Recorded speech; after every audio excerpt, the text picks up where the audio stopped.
Hi guys, welcome to my channel. Today என்ன recipe செய்ய போகிறோன்னு வந்து பார்த்தீங்கன்னாக்கா, ஆட்டு தலைக்கறி தாங்க செய்ய போகிறோம். அது எப்படி வீட்டில் ஈஸியாக இருக்கிற ஐட்டம்ஸை வச்சு எப்படி செய்யலான்றதை பார்க்கலாம். இந்த வீடியோ ஃபஸ்ட் டைம் பார்த்துட்டு இருந்தீங்கன்னாக்கா லைக் பண்ணிவிட்டு கமெண்ட் பண்ணிவிட்டு சப்ஸ்கிரைப் பண்ணிக்கோங்க.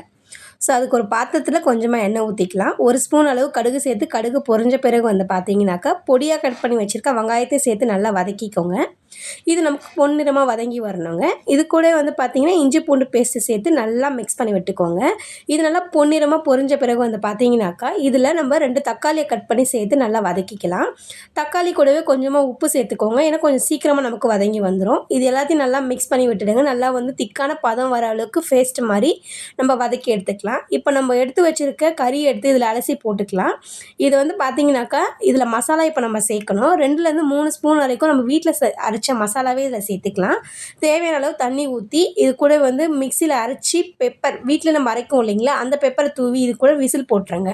ஒரு 10 விசில் விட்டிங்க அப்படின்னும் போது வந்து பார்த்தீங்கன்னாக்கா நமக்கு கரெக்டான பதத்தில் வந்துடும். இப்போ நம்ம விசில் போட்டுடலாம். இப்போ விசில் போட்டு நம்ம எடுத்துட்டோம். இப்போ வந்து பார்த்தீங்கன்னா நம்மளுடைய கிரேவி எவ்வளோ ஒரு சூப்பராக ரெடியாக இருக்குது பாருங்கள். இந்த டிஷ்ஷு வந்து பார்த்தீங்கன்னாக்கா குழந்தை பிறந்தவங்க சாப்பிட்றதுக்கு ரொம்ப ஒரு பெஸ்ட்டான ஒரு டிஷ்ஷாக இருக்குங்க. ஏன்னா குழந்தைக்கு தலை நிற்கணும்னு நீங்கள் நினச்சிங்கன்னா இந்த டிஷ்ஷை கண்டிப்பாக ட்ரை பண்ணி பார்த்துட்டு கமெண்ட் பண்ணுங்கள்.